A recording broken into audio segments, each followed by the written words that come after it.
Shalom. Shalom to the tribe. Shalom.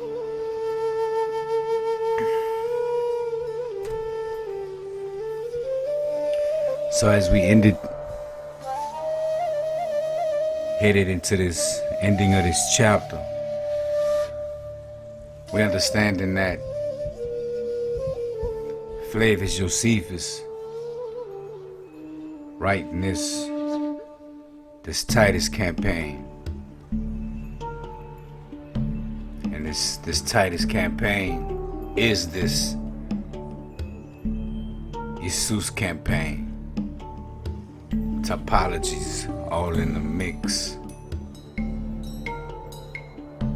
This is a different vibration, a different law that is not your law.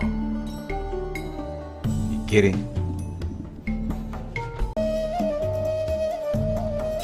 Shalaki. So what we got?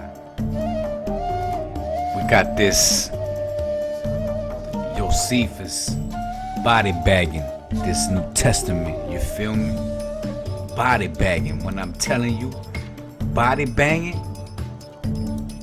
all swarthy, melanated bodies, dead, 360 all around about him. So this character Titus, body banging, novice, think it's a game. Battle of Gadara, thousands and thousands and thousands. Gennesaret, about hundreds of thousands. So understand, when we talk Titus, we talking Esus. That was last week's drop, you feeling me? The fact that Titus is Esus, and Josephus is writing War to Hebrews, New Testament, and also his life biography.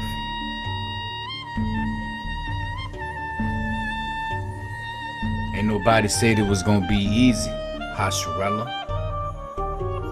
So sometimes you gotta decipher through the code, and Josephus leaving the trail of manna.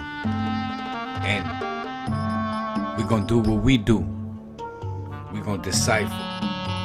And that's what we've been doing. So we're gonna run it back. Paragraph. Got about a page and a half of this. And we'll pop off in a new chapter. To make the cult as efficient as possible in promoting their interests, its inventors, who, we're talking Flavian,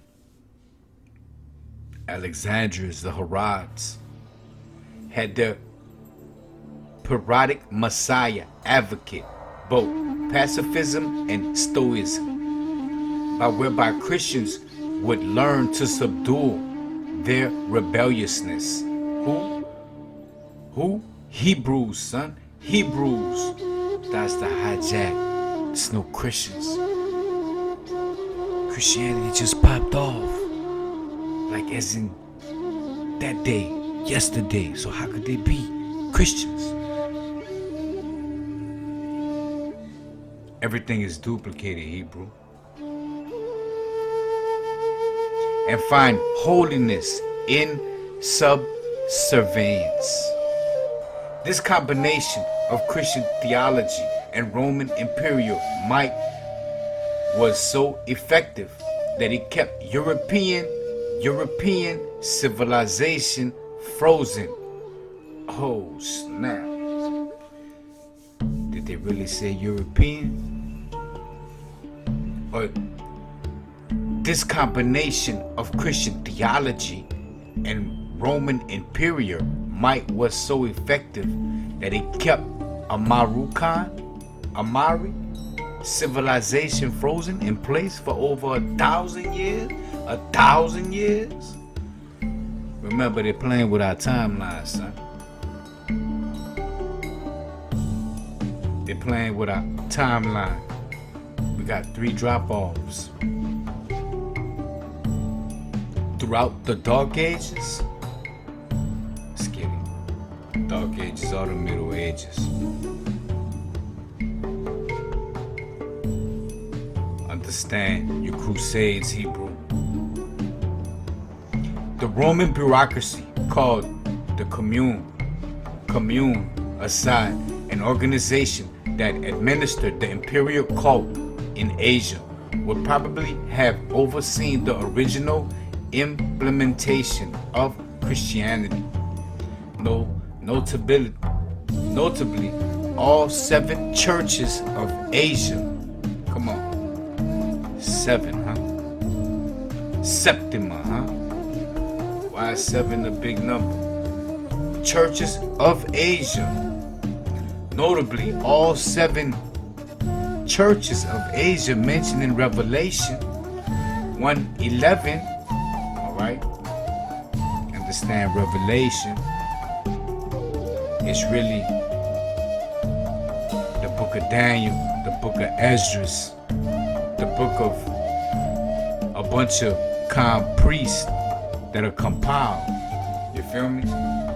That's all the book of Revelation is. It's compiled files of prophecies that are put into you thinking that Esus is dropping this for you. Alright? This is all the topology. This is John in prison getting the word from who? Zeus. Come on, man. Come on. Get your mind out the gutter, cause you're not in the mind of a hijack. How could John be getting the word from Zeus? Huh? Esus. Were known to have agency of the commune located within them. 5 of these 7 cities. Now they're cities. He addressed them as churches of Asia. 7 churches, but now there's 7 cities. See how it don't make sense? It don't line up. 5 of these 7 cities were sites of the imperial cult's festival, which held once every 5 years. In these cities, it would have been possible to oversee 2 versions of the imperial cult, one for Roman citizens, and the other for the slaves and the scum, seen as susceptible to the lure of the Messiah. Alright, that's how Mashiach flowed. The puzzle of Dioses Mundus described earlier indicates that wicked priests accepted money to build congregations. Wicked priests, son. For the new, what? Judaism. Watch the isms. You heard me? They're not for you. Following the destruction of the temple, some of the 18,000 priests who had previously worked there were presumably still alive and would have needed to seek new employment. The first Christian priests may have been hired from the remnants of the enormous group that had once ministered to the now destroyed temple. Come on. You got a bunch of converts. You got a bunch of converts. A bunch of Hebrews doing the flip-flop. They're doing the flip-flop.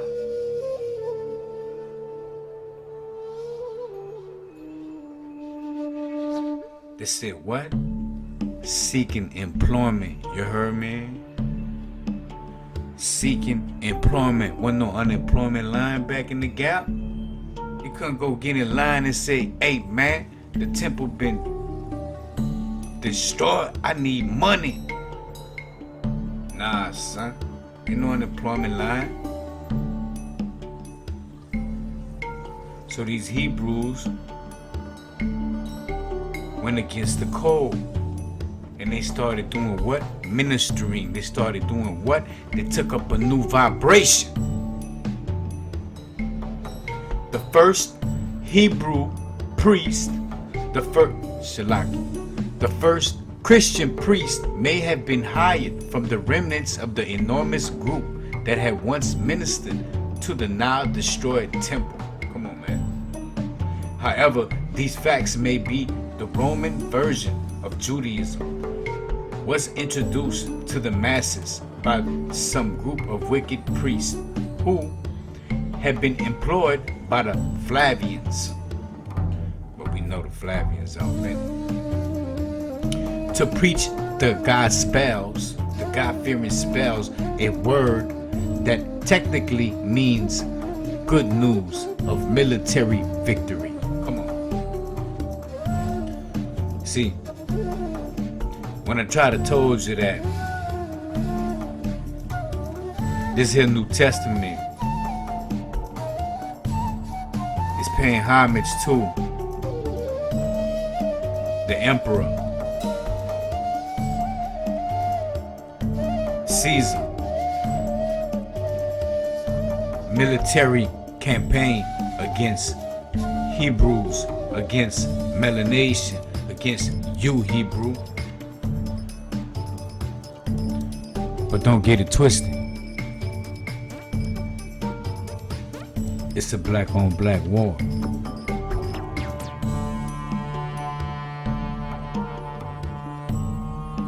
The enemy comes in all different shapes and sizes and colors, and even the same color. So what we understand is that the calm priest that was running Hawa's temple left, and they did what? They bent the knee for what? Search of employment.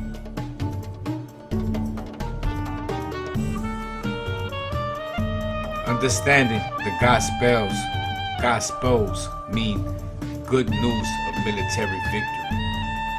The first people to hear the story of Esus would most likely have been slaves whose patrons simply ordered them to attend services. After a while, some began to believe, then many. Come on. The first people to hear the story of Zeus would have most likely have been who? Slaves, son. I just introduced this book on the drop.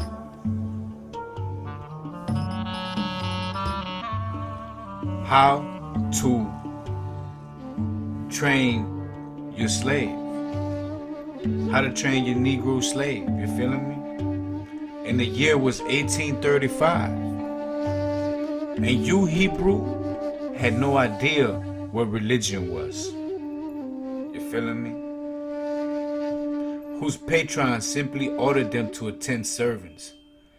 After a while, some began to believe, then many. Come on. Let's go get it, man. Chapter 13. Josephus uses the book of Daniel. Alright? So we already know the Daniel flow. Alright? We already know the Ezra's flow. You know the Nehemiah flow. Alright? The Toltec.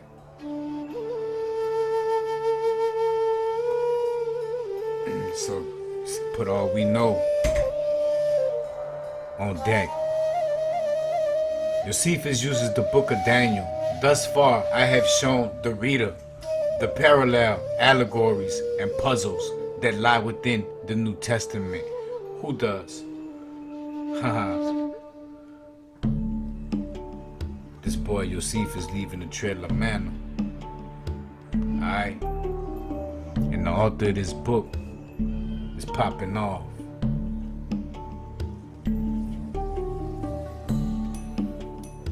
That lie within the New Testament and the works of Josephus to indicate that the Flavian family created Christianity. However, the reader can take another route, okay, to this understanding, using only the literal meanings of the words in these works. Alright? As I have stated, the works of Josephus provided support for the religious doctrine of Christianity.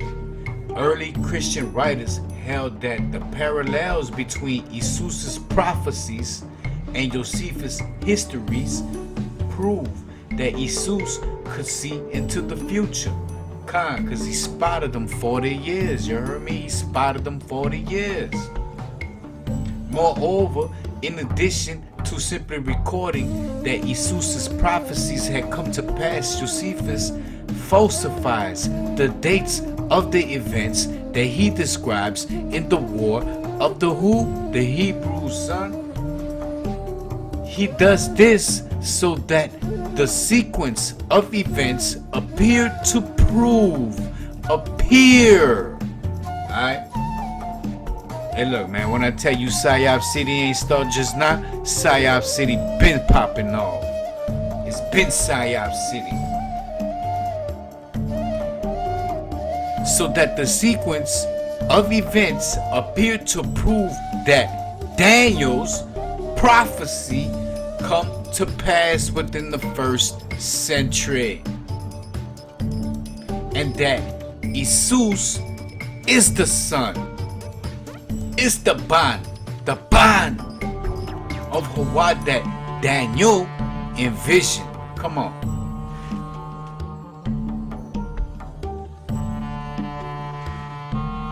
Come on.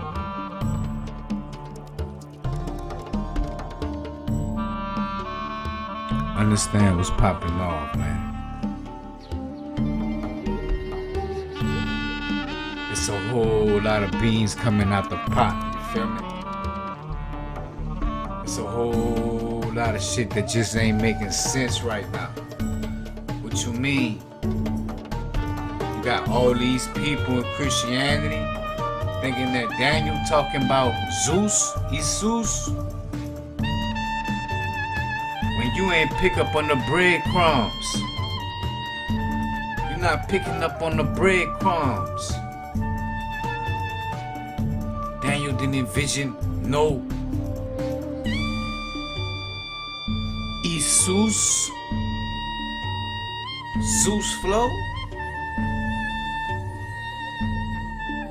The bond is Dawi. Esus told you that.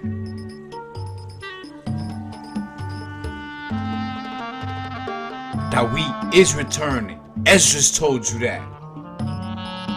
Same thing Daniel popping off with. The following passage from St. Augustine. The following passage from St. Aug exemplifies the early church fathers' belief. Who the early church fathers, son? Huh? Hijack City.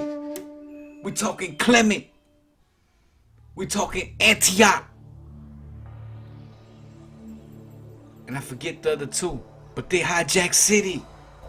The following passage from St. Augustine exemplifies the early church fathers' belief that the 70 CE destruction of Jerusalem simultaneously fulfilled the prophecies of both Daniel and Esus. Come on.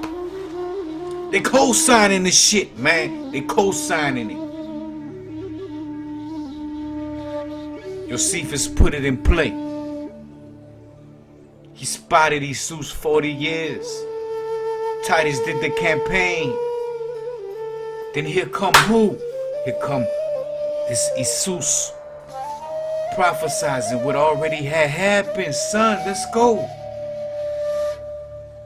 You already know who created the church. These Flavians. You think the Flavians ain't gonna have tie into the first fake ass Pope? It's Clement. They connected. It's blood and blood. They took out John, man. They took out Simon. Simon the Khan, you heard me? They gave him a new name, son. Peter, you feeling me? That Peter, you feel me? That Peter. They gave him a new name. They gave him a new color.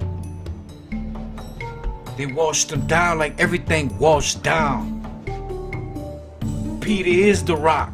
He is the primary. The son, the bond, or the con, the John.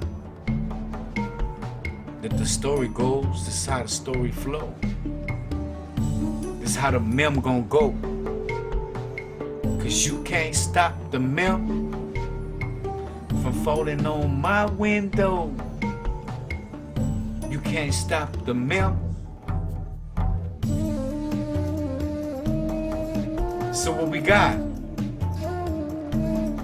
We got Josephus falsifying dates, falsifying actions, and all this is creating parallels and topologies to aid in the campaign of the New Testament.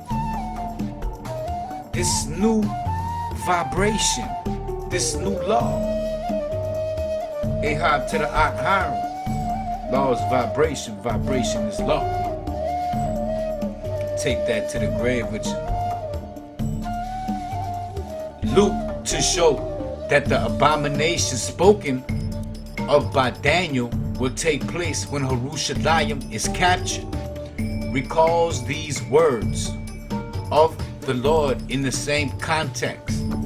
When you shall see Jerusalem compassed out about with an army, then now that the desolation thereof is at hand. For Luke very clearly bears witness that the prophecy of Daniel was fulfilled when Jerusalem was overthrown. Come on. Come on. Come on. It is not well known today that Josephus falsifies the dates of the events in the War of the Hebrews so that work would be seen as the fulfillment of Daniel's prophecies.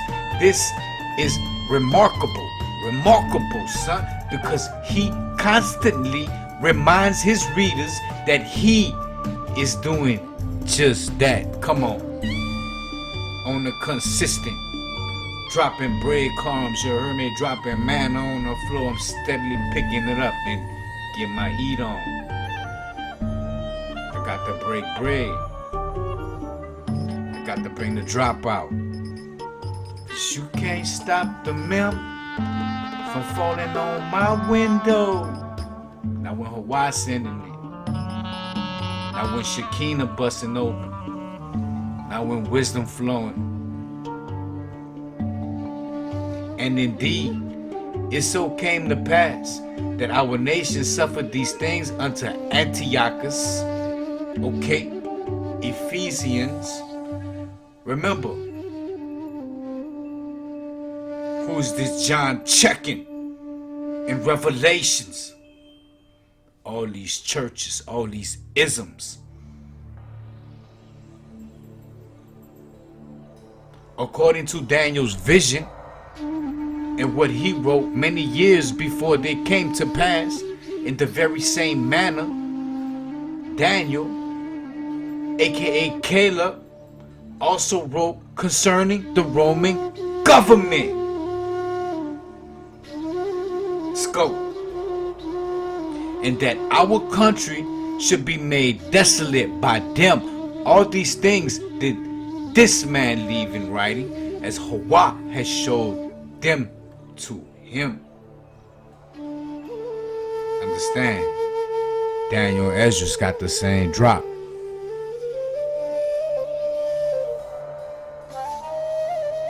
That's the Nehemiah flow. Ooh, cause we hot, sizzling, beaming, you feeling me? We already know who's gonna come. They say it in Hosea 3 and 5. Esdras popping off, same way. Who returning? Who returning? The begotten. Ain't no play. So we wait patiently. Most High said, pray that your days are short.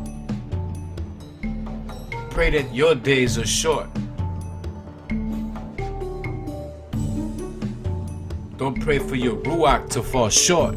Pray for your days to be short. You feeling me?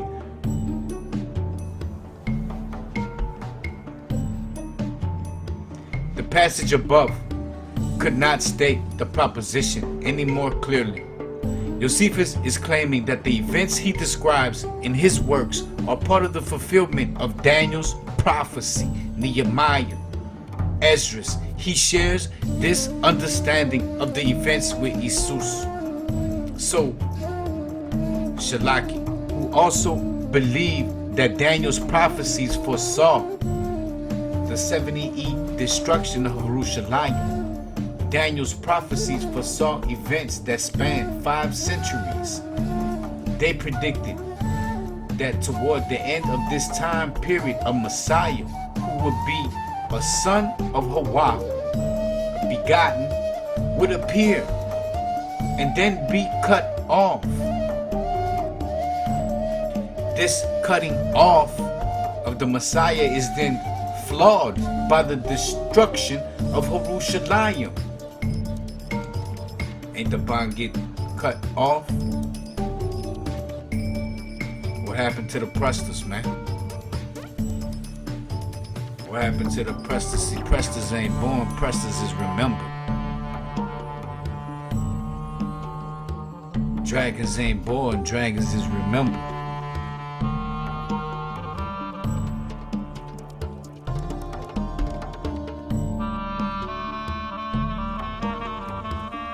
Therefore, to demonstrate that the war between the Romans, the war between the Romans and the Hebrews is the one that Daniel envisioned.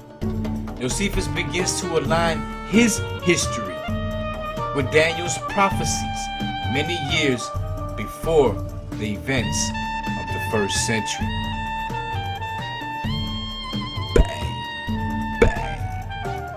We popping off, son. We popping off, son. This Tokeph Binach has always been to the extreme. But we popping off.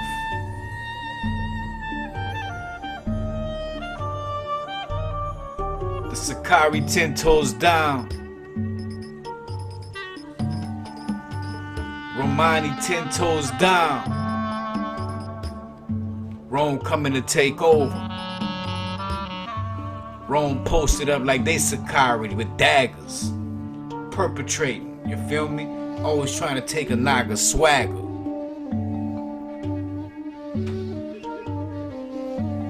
The boys wouldn't let no statues in the city.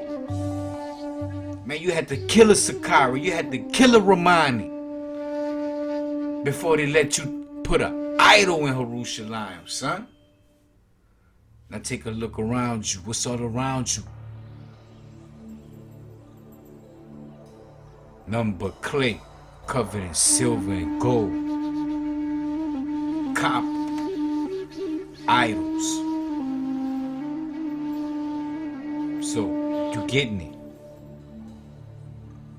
Josephus wrote this to aid to the Flavian family. He is Flavian family. He is Flavian family. He was adopted in. He broke bread with the much booker. But don't judge Josephus, okey doke ass. He still left us some breadcrumbs. He left us some breadcrumbs. You just gotta dodge the hijack. All the clues are there. Clue after clue after clue after clue. Topology after topology after topology.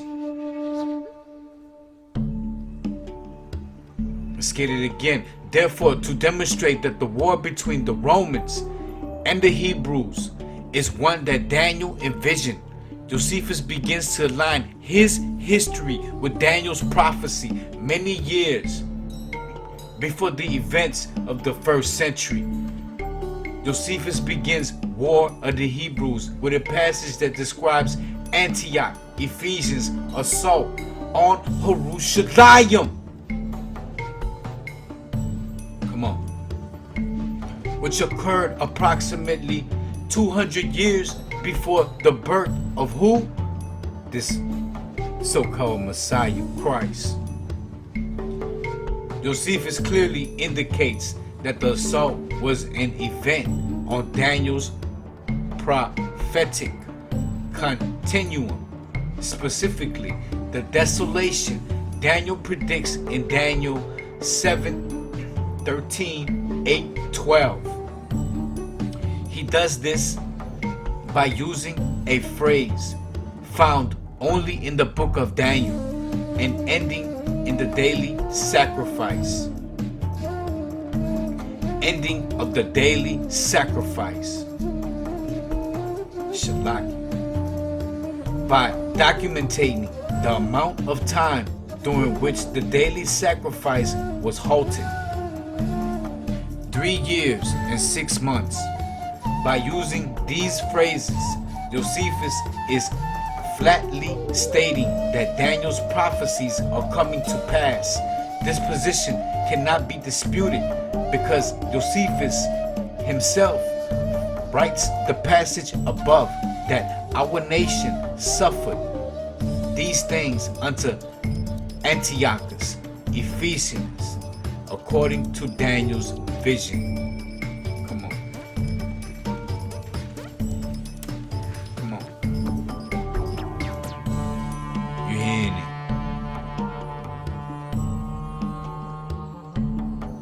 This Joseph Atwell busting down the New Testament. This Joseph Atwell busting down the New Testament, son.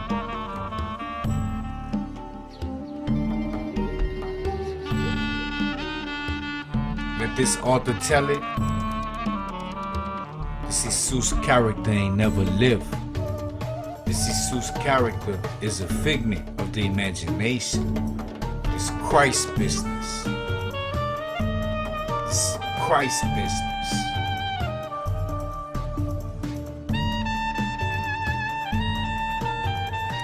While the following passage may seem innocuous, it is in fact Josephus's proof that Daniel's prophetic continuum was occurring, and that therefore the first century would see both a Messiah who would be cut off and the destruction of Jerusalem. What we talking about, God? We talking about the Preston. We're talking about the mem regulator. Come on. Notice Josephus uses Daniel's phrase 3 years and 6 months. You following me? Alright, Shalaki. Shalaki. Y'all know I be on daddy daycare, so let's go back. Let's get it. Alright, so could they be talking about, instead of death of Esus, can they be talking about the death of the Khan, the wine, right? Come on. This New Testament plays so many tricks on you. Remember, they laughing at your ass. Remember, it's a mockery. You feeling me? At that same time that Antiochus, who was called Ephesians, had a quarrel with the sixth Ptolemy about his right to the whole country of Syria. A great sedition fell among the men of the power of Judea, the great men of power in Judea, and they had a contention about obtaining the government, while each of those that were of dignity could not endure to be subject to their equals. However, Onias, one of the high priests, got the better, and the cast of the sons of Tobias out of the city, who fled to Antiochus, and besought him to make use of them for his leaders, and to make an expedition to Judea. Shalaki. The king had been thereto disposed beforehand, complied with them, and came upon the Hebrews with a great army, and took their city by force, and slew a great multitude of those that favored Ptolemy, and sent out his soldiers to plunder them without mercy. He also spoiled the temple, and put a stop to the constant practice of offering a day sacrifice of expansion for 3 years and 6 months. Come on, bang, bang, bang, right there. Come on. Josephus ain't playing. I told you. Josephus leaving that bread, that trail of breadcrumbs, man, that manna. So it's up to you to get it.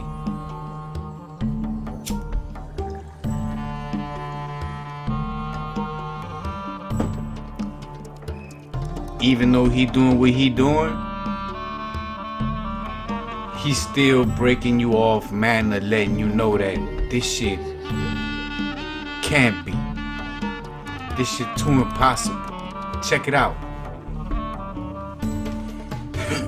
By beginning his work with this description, Josephus is in fact stating that all the events in Daniel's prophetic continuum will come to pass within the era that his histories cover. So what you got? You got the falsification. You heard me? The falsification of putting this idol on the throne.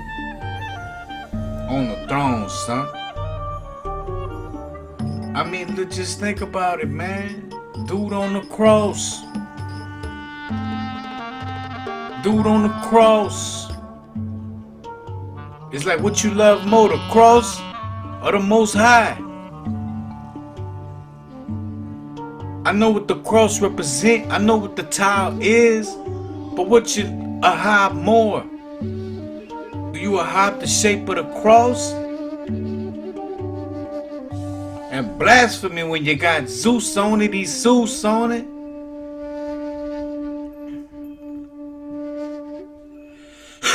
Dying on your tile. And we supposed to be cool with that. I'm supposed to be cool. I ain't cool with that, son. I ain't cool with that, not one bit.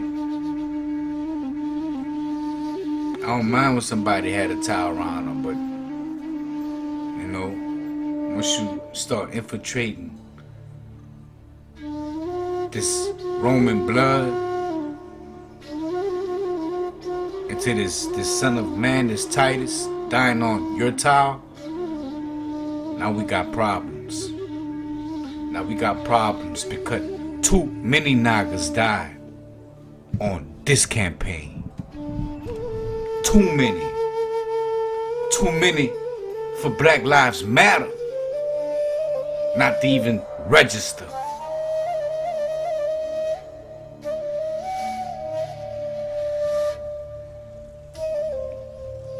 Let's understand what this boy Atwell popping off about, man. Atwell popping off, saying that what Daniel prophesied happened in his time, his history. Remember, he's writing War to Hebrews. Remember, he's popping off with the New Testament. He was supposed to die, but the Flavians took him in, they adopted him. He was viewed as him being scholarly. You feel me? He was so much wisdom with him before dude was even a teenager.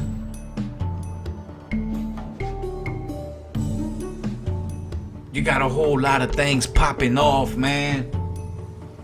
You got Eleazar popping off, running around with students, disciples of his own.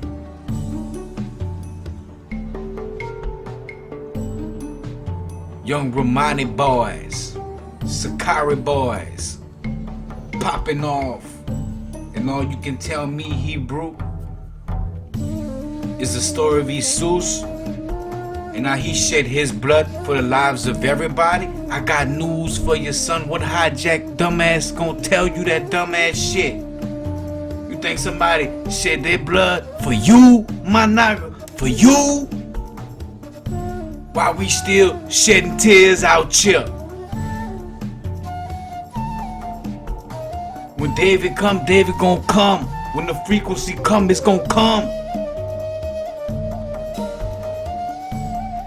When Hawa come down here and get a word, he gonna come get a word again. And you better be front row.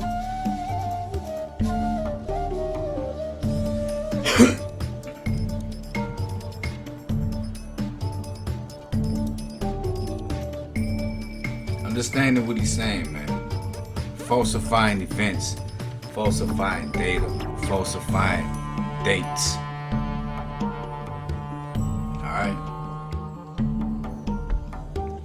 Understand that the events that happened in Daniel's prophecy came to pass within the era that his histories cover.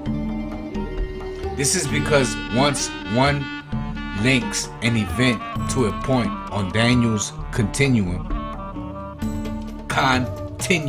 okay? It has to be a there can be no stopping until all the prophecies in his continuum, guess what, have been fulfilled. Come on.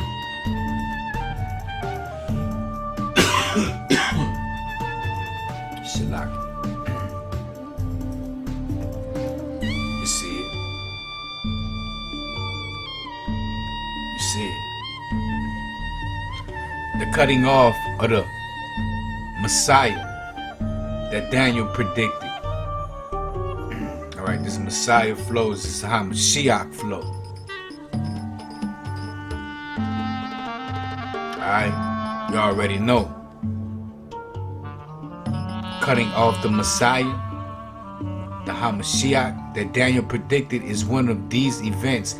Therefore, even though Esus is not mentioned in War of the Hebrews, Josephus was aware that if the destruction of Jerusalem, the Daniel prophecies, comes to pass in 70 CE, the Messiah that Daniel predicted would have lived and been cut off earlier in the 1st century.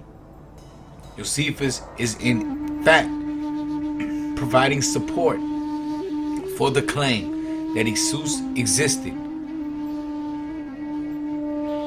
and was the Messiah that Daniel prophesied with the very first sentence of his word. Come on. Let's get that again. Get some water.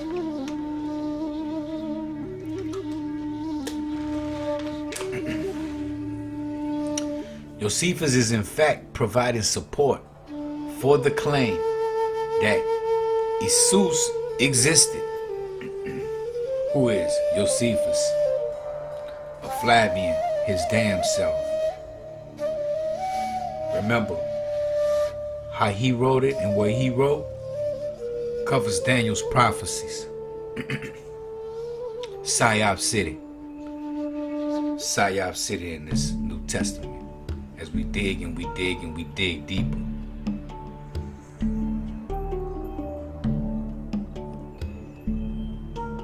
So Josephus is providing support for the claim that Esus existed and was the Hamashiach that Daniel prophesied with the very first sentence of his work. Come on.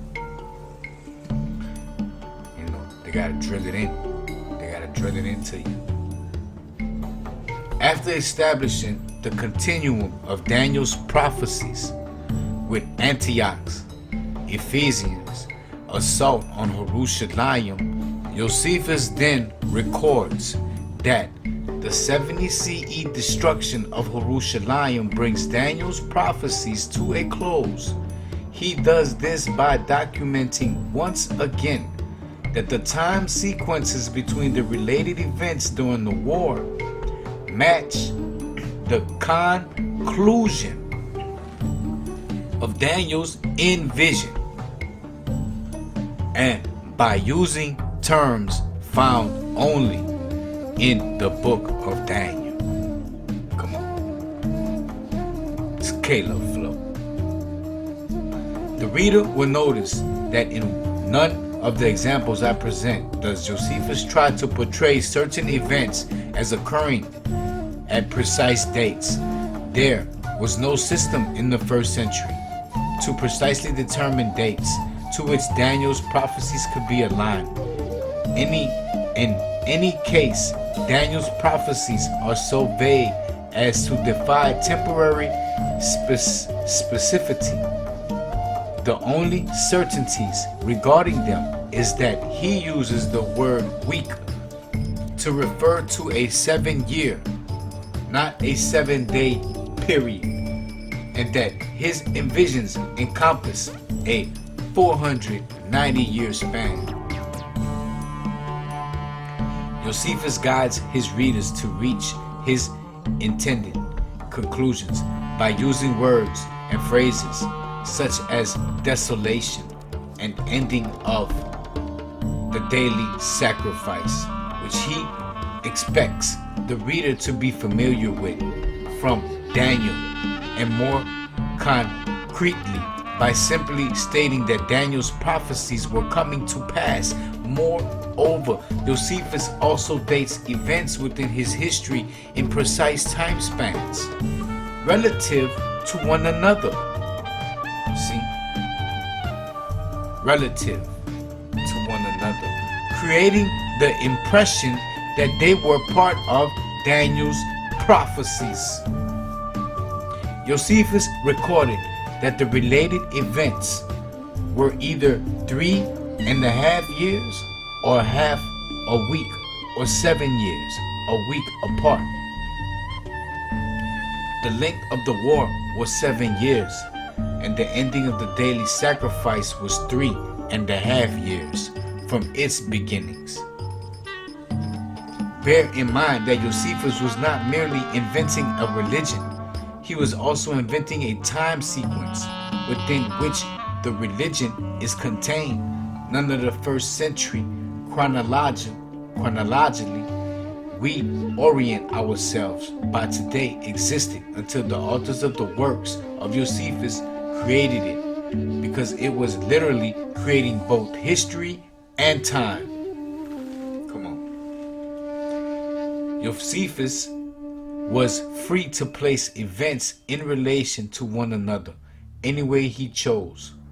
He recording the perfect alignment of events in time sequences. Daniel's prediction is either his witnessing the supernatural phenomena or a deliberate falsification. Currently, there is a contention among scholars rewarding virtually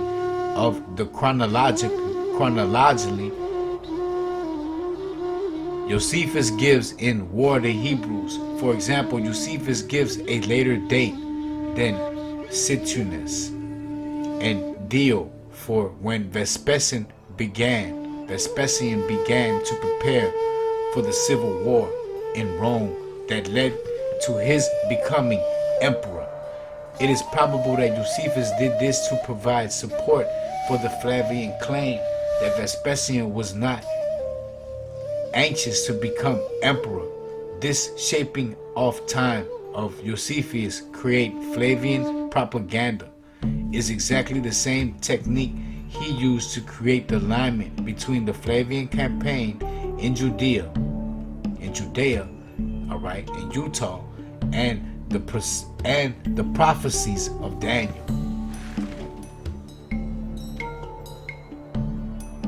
Come on, man.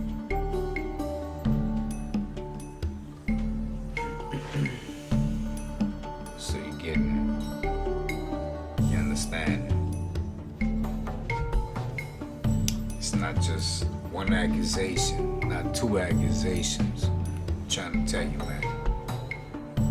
Every chapter in here, group popping off. Alright? Especially what you know already. While it is not necessarily that the reader be completely knowledgeable about Daniel's arcane prophecies, the dating system to understand this analysis, some information is useful. Daniel envisioned a series of turbulations for the Jews, for the Hebrews, during which various disasters would befall them. Inside this time period, he foresaw that a Messiah, who he referred to as the son of Hawa, would be cut off. The period would last 490 years and 7 times 70 weeks. Foreseen by Daniel, several half weeks, 3.5-year periods would occur within specific weeks. 70 weeks are determined upon thy people and upon thy holy city to finish the transgression and to make an end of sins and to make reconciliation for iniquity and to bring in everlasting righteousness and to seal up the vision and prophecy and to anoint the most holy. When Josephus aligns events of the 1st century with the prophecies of Daniel, he is creating a historical context that includes the son of Hawa, the Messiah. No other interpretation is possible. That's all your New Testament.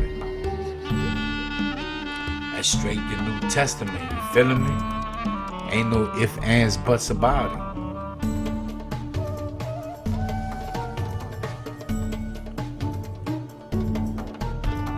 Now therefore, and understand that from the going forth of the commandment to restore and to build Jerusalem unto the Messiah, alright, this Hamashiach, the Prince, shall be 7 weeks and 62 weeks. The street shall be built again, and the wall even in troubled times. And after 62 weeks shall the Messiah, this Hamashiach, be cut off, but not for himself and the people. The prince that shall come shall destroy the city and the sanctuary, and therefore shall be with a flood, and unto the end of the war desolations are determined. Daniel foresees a war that will last a week, 7 years. At the midpoint of this week, 3.5 years after its beginning, the daily sacrifice will cease and the abomination of desolation, also foreseen by Esus, will occur. Come on. The abomination of desolation. Come on, man. Come on, man. And he shall confirm the covenant with many for 1 week. And in the midst of the week, keywords, you catching that manna, Josephus dropping that manna hot, come on, 3.5 years. He shall cause the sacrifice and the oblation to cease, and for the overspreading of abominations. He shall make it desolate, even until the consumption, and that determined shall be poured upon the desolate. Understanding this much, the reader should appreciate that the following passage from War of the Hebrews is without question meant to be understood as demonstrating the alignment between Daniel's prophecies and the history Josephus is describing. The failure of the daily sacrifice 3.5 years from the beginning of the war is too unique and precise a concept to permit any other interpretation. Further, this passage must be describing the abomination of desolation. Esus prophesied in the New Testament. Come on. And who wrote the New Testament again?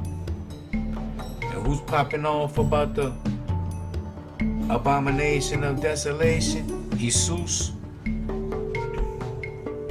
And who really wrote about it? The boy Caleb? Daniel? Esus prophesies in the New Testament, a point I shall go in on, a point I shall go in depth. The passage is the most important in the works of Josephus for revealing the dating technique he was attempting to create. I have included the entire passage because it contains many points central to my theory. Alright? This passage begins with Titus bringing Josephus to the walls of Jerusalem to inform the Hebrew rebels in their own language, of Titus' concern over ending the daily sacrifice. Come on. We're talking about that Daniel. Let's go. We talking about that Daniel. Let's go. Cause you can't stop the rain, son. You can't stop the rain, son. You can't stop the mail from hitting my window. Let's go. The ending of the daily sacrifice unto Hawa. The passage makes it completely clear that Josephus understands that Daniel's prophecies are being fulfilled. He's writing it in. He's scripted it in.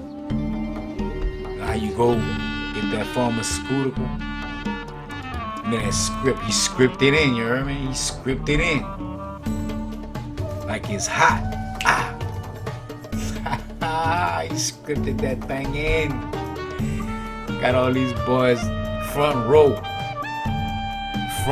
church, breaking bread, paying homage to Rome, to Caesar. The passage makes it completely clear that Josephus understands that Daniel's prophecies are being fulfilled. Note that Josephus is not reporting second or third land descriptions, which might merely suggest this. Josephus is quoting himself.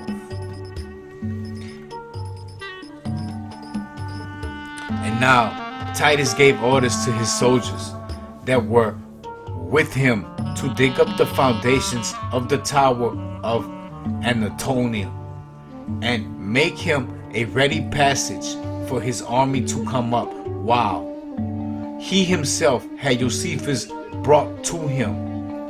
For he had been informed that on that very day, which was the 17th day of Panumas, the sacrifice called the daily sacrifice had failed and had not been offered to Hawa for want of men to offer it, and that the people were grievously troubled at it, and commanded him to say the same things to John.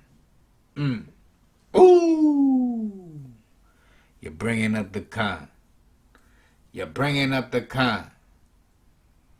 And commanded him to say the same things to John that he had said before, that if he had any malicious inclination for fighting, he might come out with as many of his men as he pleased in order to fight without danger of destroying either his city or temple, but that he desired he would not defile the temple, nor thereby offend against Hawa, that he might, if he pleased, offer the sacrifices which were now discontinued of the Hebrews, whom he should pitch upon.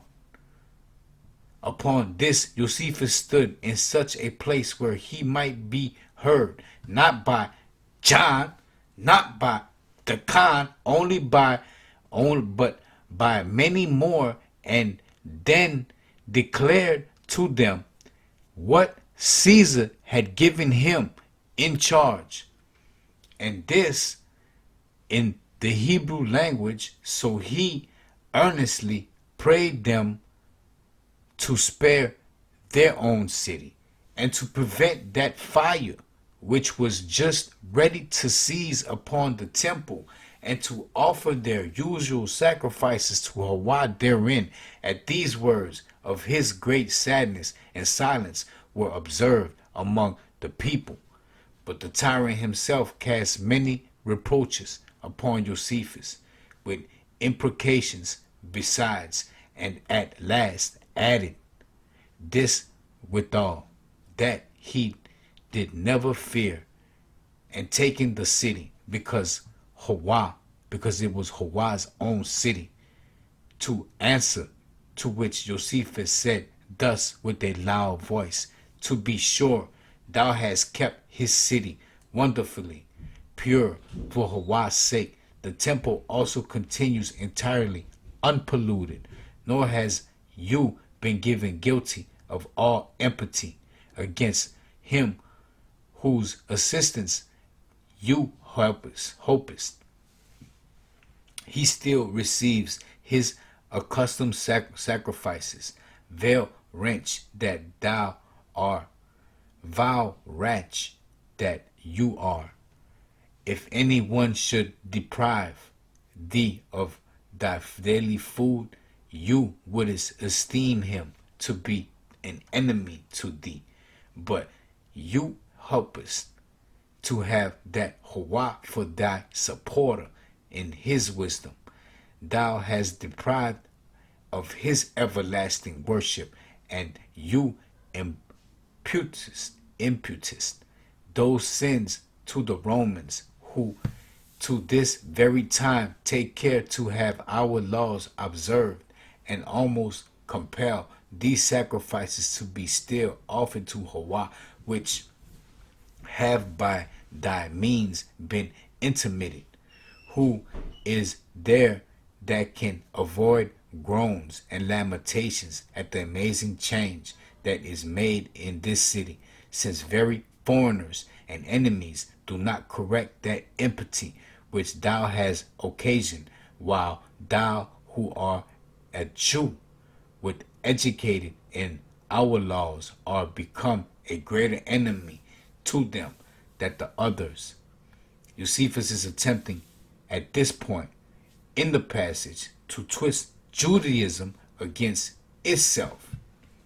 He tries to convince John, the rebel leader, in a manner reminiscent of Esus, of the wisdom of repentance. Come on. To do this, he points out that Jehoiakim, a former king of the Hebrews, surrendered to the Babylonians rather than risk having the temple destroyed, an act for which Hebrews will forever revere him. Also, notice also that Josephus is speaking directly to John, the rebel leader, who was the basis for the New Testament character, the Apostle John. Come on, man. Come on. But who is the John?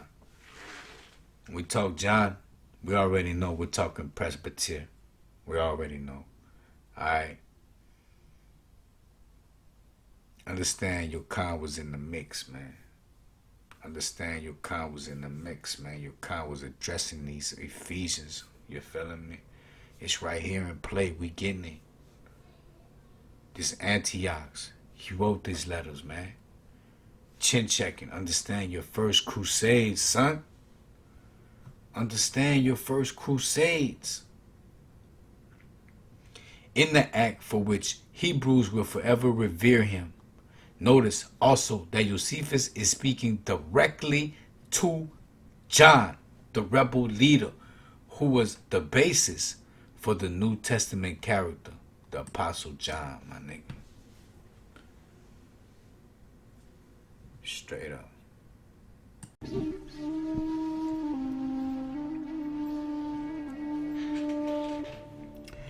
So see, Hebrew. Whatever your flow is, aboriginal, it really don't matter. We can sit here and chop it up about the Bible being shitty la la. But you gotta have some kind of orientation, some kind of origination that has solid foundation. Shalaki. You know, kush in the morning. Can't complain. But understand, Hebrew, somewhere along the line, you was taken. You was in that tardy ma. And you couldn't shake yourself off. It said 2012 was the world ending. Instead, it was a conscious awakening for a lot of people. Understand what we've been told are lies. Everything has been taken from you and structured to fit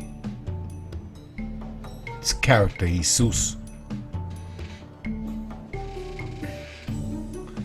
The histories have been written around him, therefore people believe in him. It's mind-blowing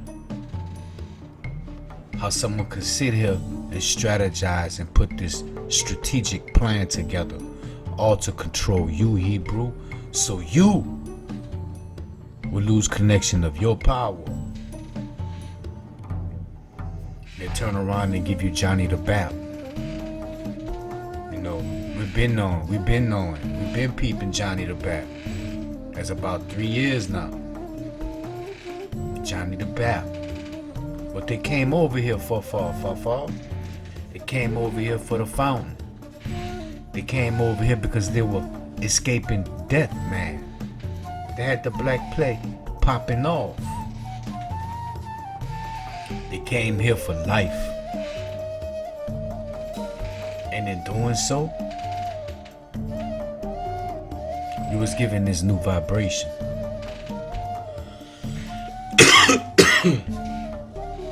And you were given a new kind. And now this Johnny the Bap introduces who? His little cousin, Esus.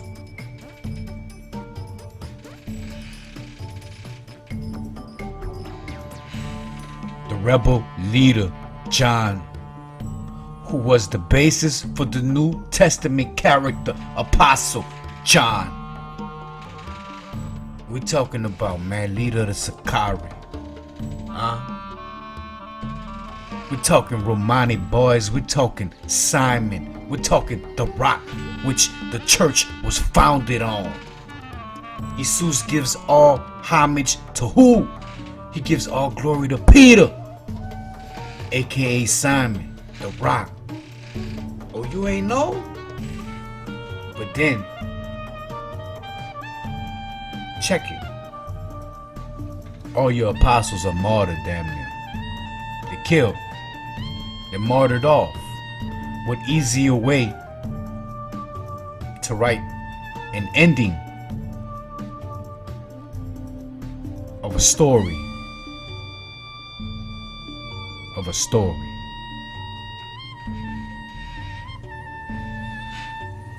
Everything has been taken away from you. Understand, the year is 1835, and you have no idea what religion is.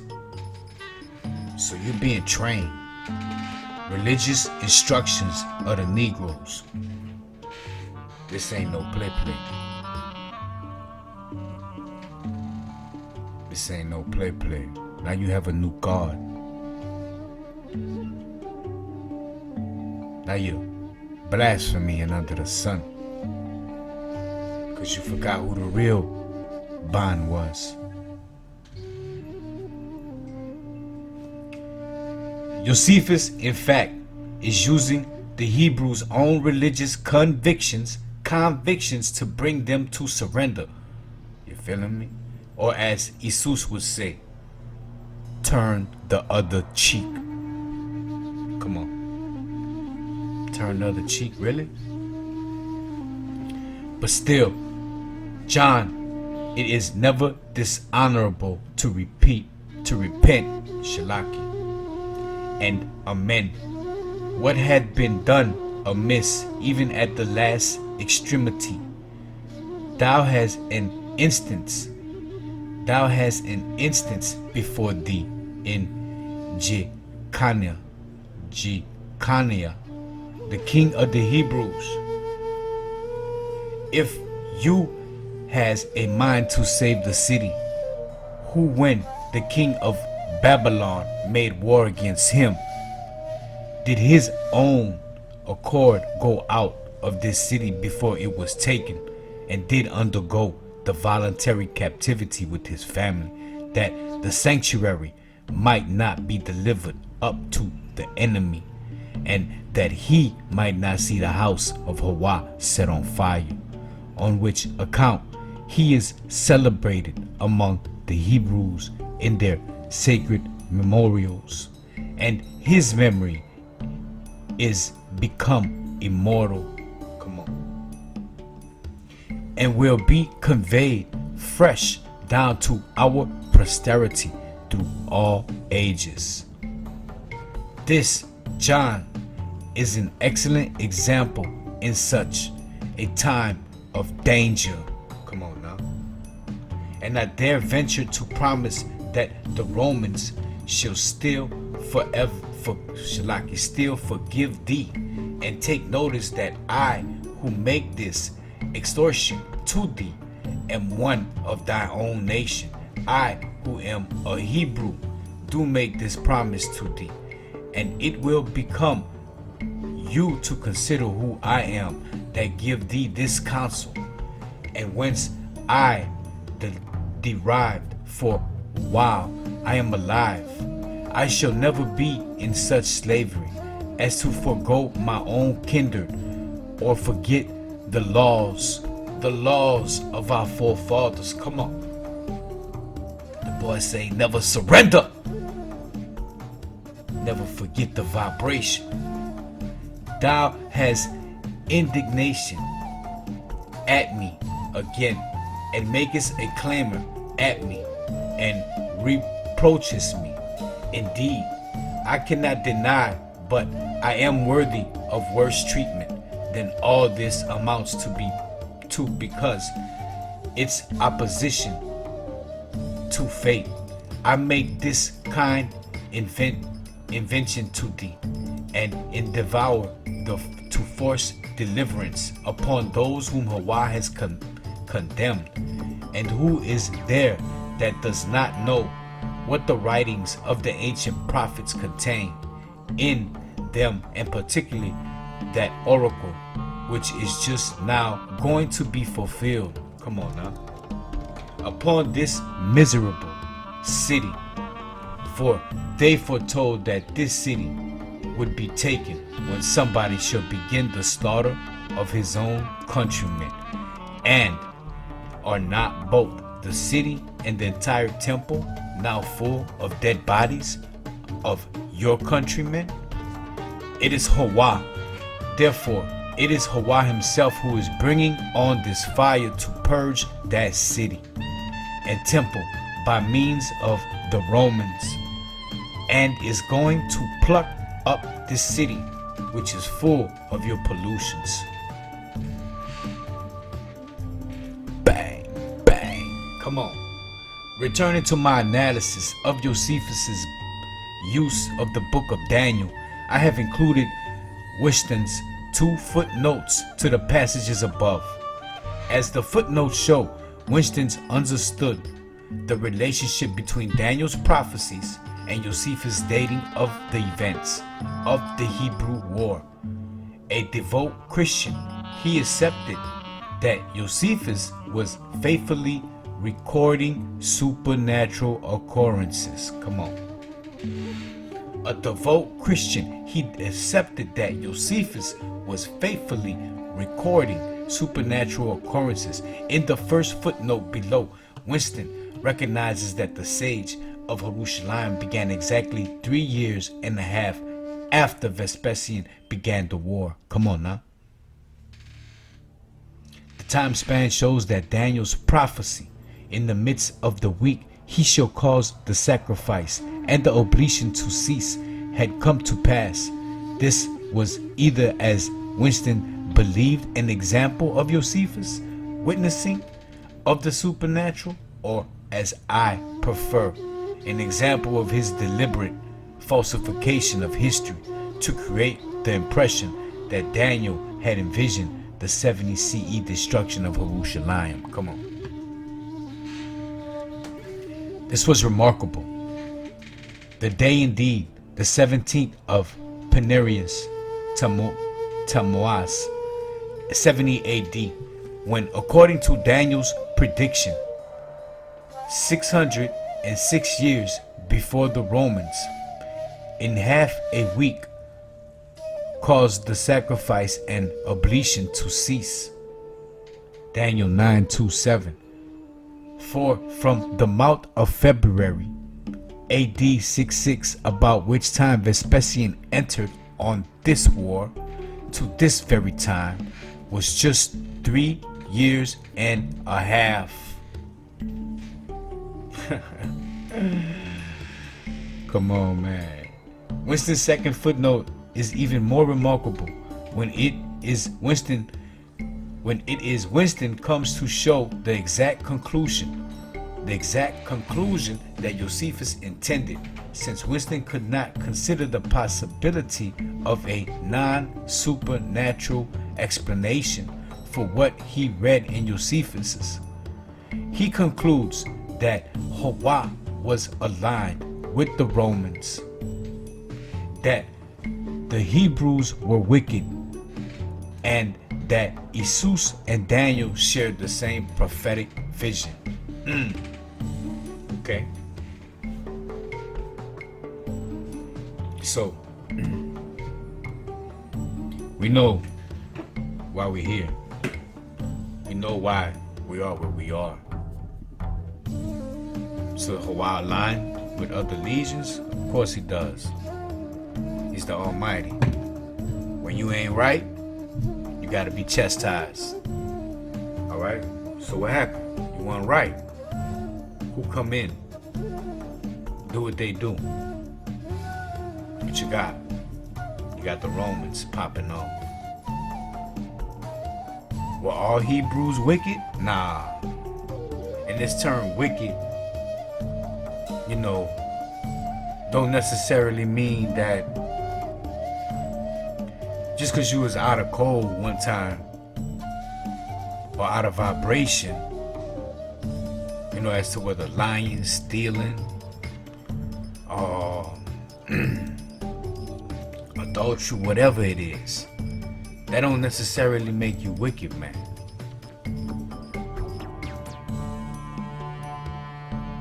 It's the continuous flow of you being in that vibration that makes you a wicked person. You see, there's no sleep for the wicked. There's no rest.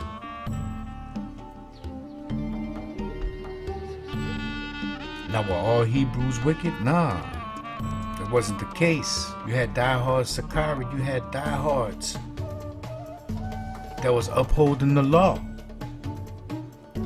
But understand what happened here. Understand how it all trickled down. Alexander the Great died, but before doing so, his kingdom expanded. It broke up. One went here, one went there. Therefore, you got all these idol worshippers building around Jerusalem. And you got these crazy Hebrews that ain't 10 toes down, that ain't firm, wondering about what it is they're doing. So the hijack begins, right? You start trickling. Before you know it, more than half of Hasharella upholding idols. You feeling me? It's wickedness. But understand it was all written. Understand it was all written.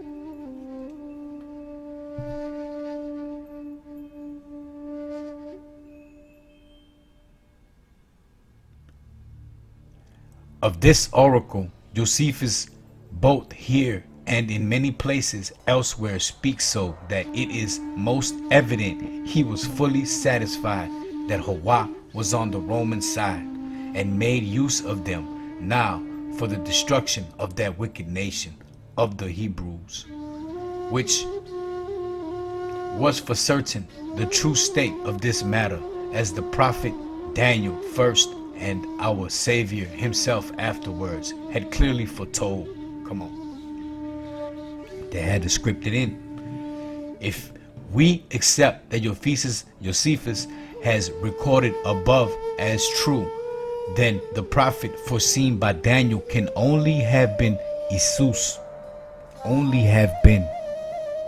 Remember, this takeover just happened.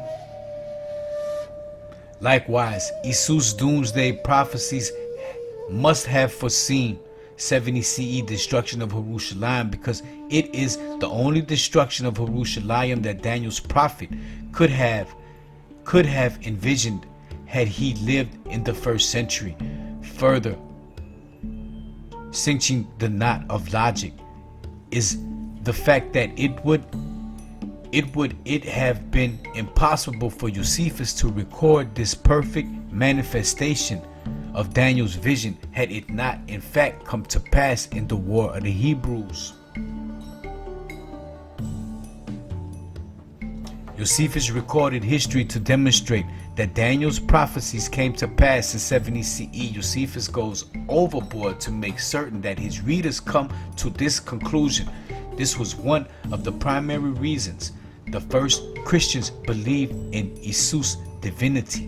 Come on now. Somehow, this knowledge has been lost and is no longer understood today, even by New Testament scholars.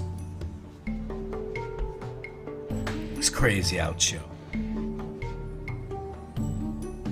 I told you there was a big conversion going on. You're no longer converted today, Hebrew, because it's like the function. I'm speaking map function, the X. Like it's just applied to it when you're born. But not the real function. You see, X can be what you want it to be. And in this case, it's Christianity, it's Jesus. And you're born into that function because you no longer understand the Presta, the dragon mode. It ain't about the eye of the tiger, it's about the eye of the dragon. You feeling me? It's about the eye of the Presta. But you no longer remember the vibration, the flow. So you're automatically born into sin. But how I told you, look, man, I ain't gonna chastise you on behalf of your father. And we won't chastise you on behalf of your son, and vice versa. Likewise and such. Understand that you have to be willing to carry your own tile, your vibrations. You turn on the TV today, you see all these celebrities popping off. All of them doing what? Pushing what? Esus, all in your face. It's all in your face, man. I could throw out some names, but I ain't really gotta go through all that. You get the message, you get the drop. Just turn the TV on.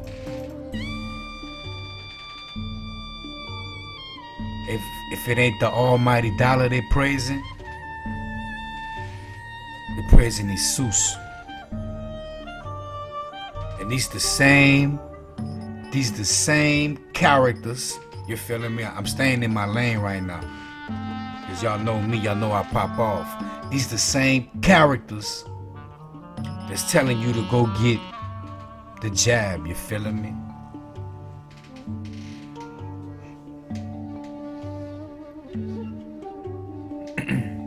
This here a reconstruction. You feeling me? This is a reconstruction. So please, I advise you to share the knowledge, share the wisdom. I don't know what week this is. I stopped counting. But this topology Binach, man, and we getting it like it's the first day. You feeling me? The first Christians was what? There was all in cahoots behind the Esus divinity. Somehow this knowledge had been lost and is no longer understood today, even by the New Testament scholars. Scholars have debated whether the testimonium was written by Josephus or added by later Christian reactors. Come on. Remember, back in the gap, you couldn't get the bibliothèque. You couldn't get that Biblia without the life of Josephus. It came in it. It came in it. He wrote it. So who are Matthew, Mark, Luke, and John? Imagination is a hell of a thing. Previously, I presented an analysis of the testimonium to demonstrates that it is not separate from the two tales that follow it. However, for Josephus to remain consistent in his placing of the first century events in the context of Daniel's prophecy, he would have to place a Messiah at the point in history that these prophecies called for. Come on. Because Josephus claims that the end of the daily sacrifice foreseen by Daniel's prophecy came to pass during 70 CE destruction of Jerusalem by the Romans. One needs only to work backward from 70 CE. Come on, let's follow. To determine if the positioning of the Christ in antiquities is consistent with this date. This is exactly what early Christian scholars did, using the relevant dates in Josephus and in the New Testament to demonstrate what? That Esus had fulfilled the prophecies of Daniel. In other words, Titus had fulfilled the prophecies of Daniel. We're talking battle of Gennesaret. That's what he was stomping at. Gadara. Come on. Puzzle of the empty tomb. Come on. You're talking about Mary. Y'all Y'all got the story about Mary. How she gave her child up to the Romans.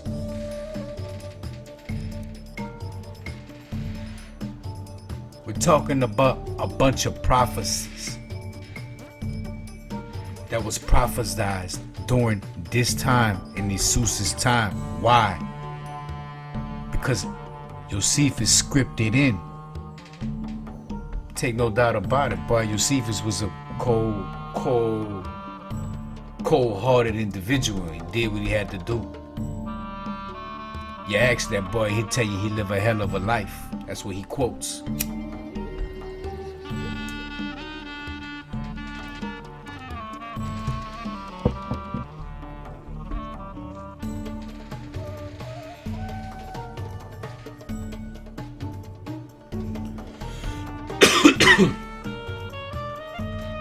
So you get it. The following example by the Tertullian written circa 200 CE represents a complete victory for Josephus. Come on. Tertullian,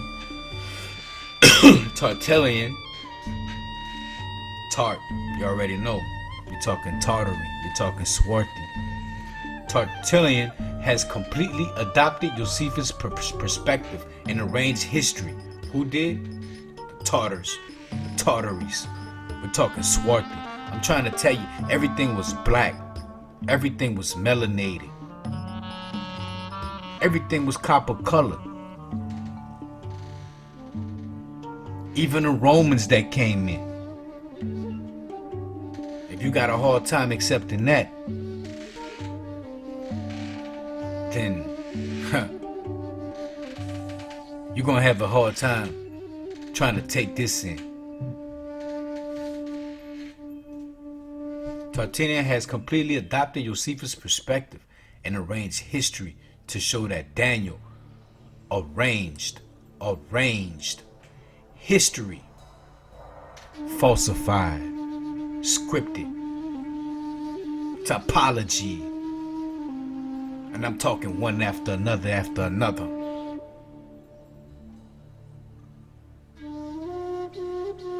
Took the words of Daniel and spoke blasphemy upon them. Most important, took the words of the Most High and what? Blasphemy, son. And everybody brainwashed. Everybody bowing down to Esus, the front row. You're paying homage to a false god, you don't even know it. Let us see, therefore, how the years are filled up until the advent of Christ. For Darius reigned 9 years, and the Arxes reigned 41. Then the king Archus, who is also called Cyrus, right? Cyrus, right? Reigned what? 24. Another Darius, who is also named Meles, okay, 21. Alexandria, you're feeling me? The Macedonian. It's Alexander the Greek, my nigga. Alexander the Great, so they say. I'm telling you, all what? Swarthy, all black, all melanated. 12. Then after Alexander, who had reigned over both Medes and the Persians, whom he had reconquered and had established his kingdom firmly in Alexandria, when withal he called that city by his own name, after him reigned there in Alexandria. Come on.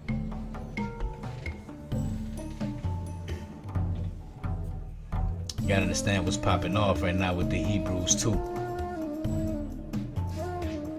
You got the Maccabees popping off.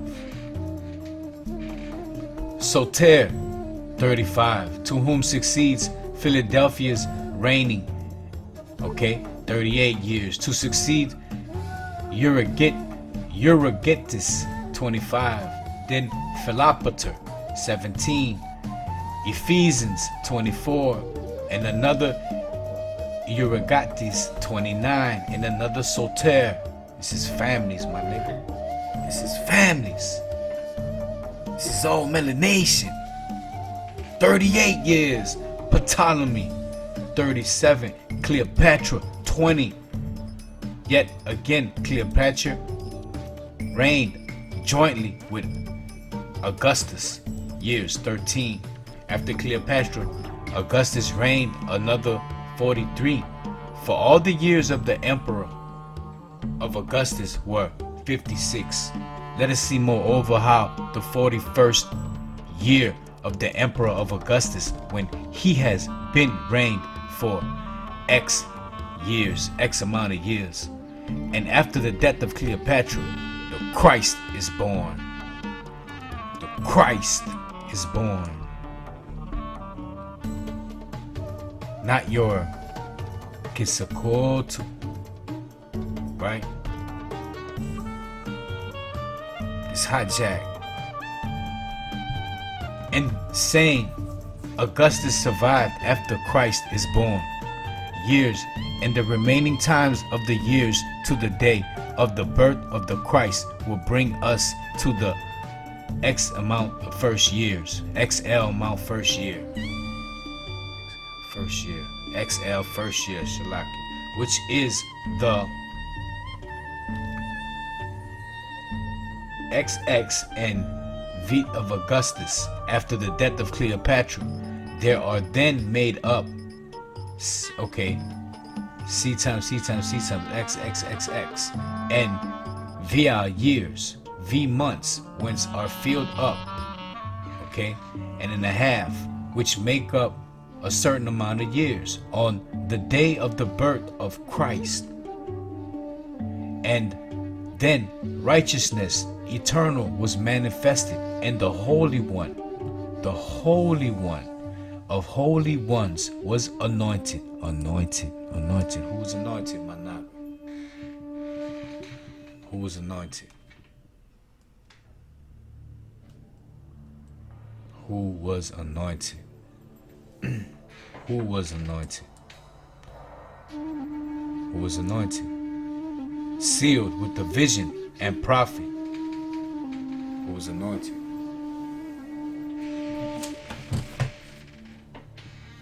And right here, this is where we'll pump the brakes at. Till next time. Ahab across the fat plains of Ammon. Ahab, the water for tuning in, man.